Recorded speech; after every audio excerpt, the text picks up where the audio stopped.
Salut monsieur le coach de l'Académie Africa Pro Foot d'Afanya.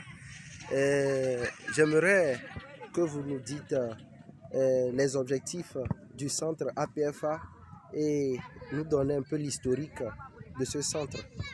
Merci beaucoup. Je pense que je vais commencer par l'historique du centre. À un moment donné dans le milieu, nous avons constaté que le football venait, qui réunissait tout le monde, qui donnait la joie à tout le monde, disparaissait. Et là, on s'est dit que non, il fallait faire quelque chose. Et ensuite, il y avait le fait qu'on n'avait plus de bons joueurs. On s'est dit il fallait faire quelque chose. Et on a constaté que, par mon expérience personnelle, j'ai constaté que il y avait l'abandon scolaire était dû aussi au fait que les enfants n'avaient pas des activités sportives qui pouvaient les maintenir à l'école. De par mon expérience en tant qu'élève et maintenant entraîneur de football et éducateur et directeur d'établissement. Donc j'ai constaté que le football avait quelque chose de fondamental qui pouvait permettre aux enfants de rester, d'être maintenus à l'école.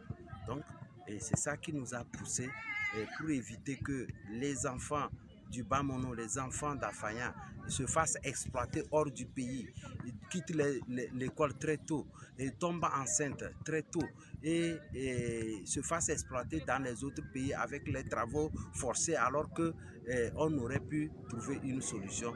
Je me suis dit que non, il fallait créer quelque chose comme ça, il fallait créer un centre de formation.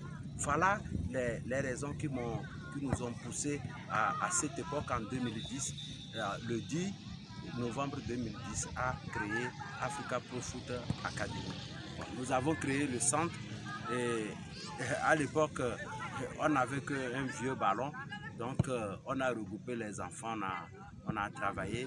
Bon, les gens ne croyaient pas en nous. Mais les enfants qui avaient accepté, ils étaient nombreux, mais on a pu sélectionner 25 et après on est allé à 32. Et avec les 32, on a travaillé. Il y avait plus de 100 élèves qui étaient venus pour la sélection. Donc on a retenu 32 personnes, on a travaillé avec eux. Les gens ne croyaient pas. Les parents même pensaient que bon, on cultivait la paresse en des enfants. Mais au fur et à mesure que les enfants progressaient, on a constaté